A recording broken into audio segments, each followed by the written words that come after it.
அனைவருக்கும் வணக்கம். நம்ம இந்த வீடியோவில் என்ன பார்க்க போகிறோம் அப்படின்னா, டிஎன்யூஎஸ்ஆர்பி எஸ்ஐ நோட்டிஃபிகேஷன் எப்பொழுது வரும் அப்படின்றத நம்ம பார்க்க போகிறோம். ஸோ இதை நம்ம எப்பொழுது வரும் அப்படின்ற அந்த நோட்டிஃபிகேஷன் இந்த அப்டேட்டை தாண்டி நாம் பிசி எக்ஸாம் மற்றும் எஸ்ஐ எக்ஸாமுக்காக ப்ரிப்பேர் ஆகக்கூடிய மாணவர்கள்லாம் ஒன்றாக இணைய வேண்டிய ஒரு நேரம் வந்து விட்டது அப்படின்றத நம்ம ஒரு அறிவிப்பாக வந்து கொடுக்கலாம்னு சொல்லி தான் இந்த வீடியோ நாங்கள் மேக் பண்ணியிருக்கோம். இது ஸ்டூடெண்ட் மட்டுமல்ல, நம்மளை மாதிரி வந்து யூடியூப் சேனல் வச்சுருப்பாங்க, அகாடமி வச்சுருப்பாங்க, அது ஆன்லைன் ஆகலாம், ஆஃப்லைன் ஆகலாம். ஸோ எல்லாருமே சேர்ந்து இந்த டிஎன்யூஎஸ்ஆர்பி பிசி மற்றும் எஸ்ஐ எக்ஸாம் ப்ரிப்பேர் பண்ணக்கூடிய மாணவர்களுக்கு வந்து குரல் கொடுக்க வேண்டிய ஒரு நேரம் வந்து விட்டது. ஸோ அதுக்கான ஒரு அப்டேட், ஒரு அனௌன்ஸ்மெண்ட் தான் இந்த வீடியோவில் நம்ம வந்து பார்க்க போகிறோம். ரைட்டா, எல்லாரும் எதிர்பார்க்குறதுன்னா எப்போ நோட்டிஃபிகேஷன் வரும். ஸோ 2024 முடிஞ்சு போச்சு, அவ்வளோதான். இன்னும் 1 or 2 டேஸில் வரப்போதில். இன்றைக்கி 29, இன்னும் 1 or 2 டேஸ் தான் இருக்குது. ஸோ நம்ம டிசம்பரில் வரும், அது வரும், இது வரும்னு பார்த்தோம், ஆனால் வரல. வழக்கம் வந்து பார்த்திங்கன்னா 7ஆம் தேதிக்கு இயரிங் வந்து 7ஆம் தேதிக்கு போட்டாங்க, 7 ஜனவரி 7க்கு போட்டாங்க. அதுக்கு முன்னாடி வந்து மறுபடியும் வந்து அவங்க ஃபுல் டீட்டெயிலோட வந்து வெப்சைட்டில் வந்து ரிசல்ட்டு கொடுக்க சொல்லியிருக்கு கோர்ட்டு. ரைட்டா, ஸோ அதுக்கு இன்னும் 1 or 2 டேஸில் கொடுத்துருவாங்கன்னு வச்சுக்குவோம். அவங்க ரிசல்ட்டே கொடுத்தாலுமே அதுக்கப்புறம் ஹியரிங் வந்து 7ஆம் தேதி தான் வருது.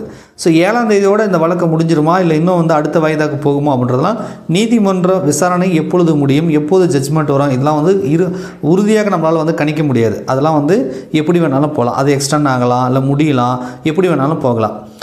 ஸோ அதனால் வந்து நோட்டிஃபிகேஷன் வந்து கொஞ்சம் தள்ளி போகிறதுக்கான வாய்ப்புகள் தான் இருக்குது. இப்போதைக்கு வருவதற்கான அறிகுறி இல்லை. இன்னும் குறிப்பாக உங்களுக்கு தெளிவாக சொல்லணும் அப்படின்னா, இப்போ இருக்கிற இன்றைக்கி சுச்சுவேஷன் படி பார்த்தீங்கன்னா இன்னும் 2 மாதத்துக்கு நோட்டிஃபிகேஷன் வரதுக்கான வாய்ப்புகள் கூட இல்லைன்னு சொல்லலாம்.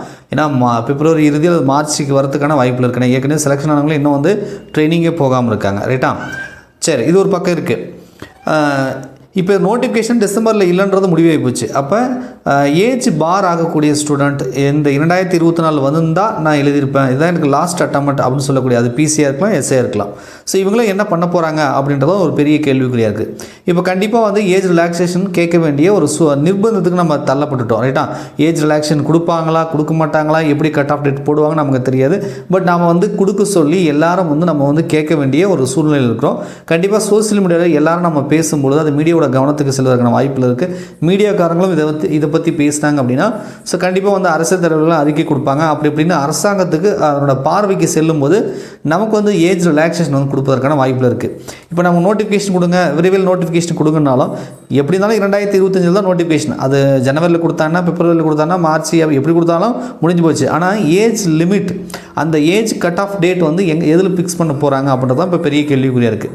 அதை தாண்டி இப்போ கொரோனாக்காக 2 இயர்ஸ் ரிலாக்ஸேஷன் கொடுத்தாங்க இல்லையா, அதாவது ஆக்சுவலாக வந்து எஸ்ஐக்கு ஸ்டார்டிங்கில் 28, 30 இருக்கும்.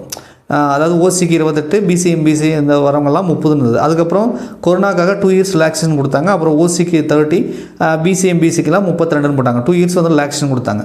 அதுவே பார்த்திங்க அப்படின்னா வருஷம் வந்து எக்ஸ்டெண்ட் பண்ணணும், அதாவது ரெனியூவல் பண்ணுற மாதிரி ஒரு ஜியோ போடணும். இப்போ டிசம்பர் இறுதி வந்ததுனால இப்போ மீண்டும் வந்து பழைய நிலைமைக்கு, அதாவது 28க்கு 30 அந்த இதுக்கு வருமா, இல்லை 30, 32க்கு இந்த ரிலாக்ஸேஷன் கொடுப்பாங்களா அப்படின்றதே ஒரு டவுட்டடாக இருக்குது. ஸோ அதே வந்து டிஎன்யூஎஸ்ஆர்பி வந்து லெட்டர் அனுப்பிக்கிறதாகவும், அதுக்கு வந்து தலைமை செயலகத்துலேருந்து இப்போ ஏஜ் வந்து எக்ஸ்டெண்ட் பண்ண போகிறாங்களா, இல்லை அது வந்து பழைய இதுக்கு கொண்டு வர போகிறாங்களா அப்படின்னு தெரியல.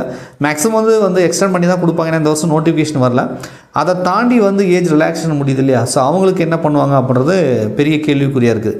ஸோ நாம் எல்லோரும் வந்து ஒன்றா சேர்ந்து கேட்கணும். ரைட்டா, கேட்டால் மட்டும்தான் கிடைக்கும். அது கிடைக்குதோ கிடைக்கலையோ, ஆனால் வந்து கண்டிப்பாக குரல் கொடுத்து தான் ஆகணும். ஸோ கண்டிப்பாக இந்த வீடியோ கிளிக் பண்ணி பார்க்கக்கூடிய ஸ்டூடெண்ட், யூடியூப் சேனல் வச்சுருக்கக்கூடியவங்க எல்லோரும் சேர்ந்து ஜனவரி 1க்கு அப்புறம் ஏதாவது ஒரு டேட்டை ஃபிக்ஸ் பண்ணி நம்ம சோசியல் மீடியாவில் வந்து ட்ரெண்டிங் பண்ண வேண்டிய ஒரு சூழ்நிலை இருக்கும். இன்னொரு விஷயம் நிறைய பேர் கேட்குறாங்க, சார் சிலபஸ் மாறுமா சார், இந்த எஸ்ஐக்கான அந்த மாடல் கொஸ்டின் பேப்பர் சிலபஸ்லாம் வந்து எடுத்துட்டாங்களே, இப்போ சின்ன சின்ன ஆல்டர்னேட்டிவ் பார்த்தீங்கன்னா வெப்சைட்டில் வந்து சின்ன சின்ன அப்டேட் வந்துகிட்டே இருக்கு இல்லையா. ஸோ அதை வச்சு கேட்குறாங்க. எனக்கு தெரிஞ்ச வரைக்கும் ஓப்பன் கோட்டை அளவு படிக்கிறாங்க இல்லையா, ஸோ நீங்கள் உங்களுக்கு வந்து சிலபஸ் வந்து சேஞ்ச் ஆகிறதுக்கான வாய்ப்பு இல்லை, மாடல் கொஸ்டின் பேப்பரும் வந்து சேஞ்ச் ஆகிறதுக்கான வாய்ப்பு இல்லை. பட் டிபார்ட்மெண்டல் கேண்டிடேட் இருப்பாங்க இல்லையா, ஸோ ஏற்கனவே பிசியாக இருப்பாங்க, எஸ்ஐக்கு எக்ஸாம் எழுதுவாங்க இல்லையா, ஸோ அவர்களை மட்டும் இப்போ இருக்கக்கூடிய நியூ லா அந்த கோடுக்கெலாம் அந்த செக்ஷன்லாம் மாற்றிருக்காங்க இல்லையா, இப்போ புதுசாக வந்திருக்கு இல்லையா, அதுக்கு ஏற்ற மாதிரி வந்து மேபி வந்து சிலபஸ் வந்து சேஞ்ச் பண்ணுறதுக்கான வாய்ப்புகள் இருக்குது. ஸோ அதுக்கான அப்டேட் வந்து விரைவில் வரும்னு சொல்லி நம்ம எதிர்பார்க்கலாம். மற்றபட்டுக்கு ஓப்பன் கேண்டிடேட்டுக்கெலாம் நீங்கள் ஃபீல் பண்ண வேண்டிய அவசியமே இல்லை. அவன் எத்தனை முறை எப்படி வேணாலும் சிலபஸ் கேட்டாலும் அவன் ஸ்கூல் புக்கில் தான் ஒவ்வொரு கேள்வியும் கேட்குறான். நம்ம ஏற்கனவே எஸ்ஐ ஸ்கூல் புக் பொறுப்பே போட்டிருப்போம், நீங்கள் வீடியோ செக் பண்ணி பாருங்கள். புக்கை தாண்டி ஒரு கேள்வி கூட வரல, எல்லாமே ஸ்கூல் புக்கில் இருக்குது. இன்னும் மேஜராக சொல்லணும் அப்படின்னா அப் டு 10th ஸ்டாண்டர்டில் தான் அதிகப்படியாகவே கவர் பண்ணுறாங்க.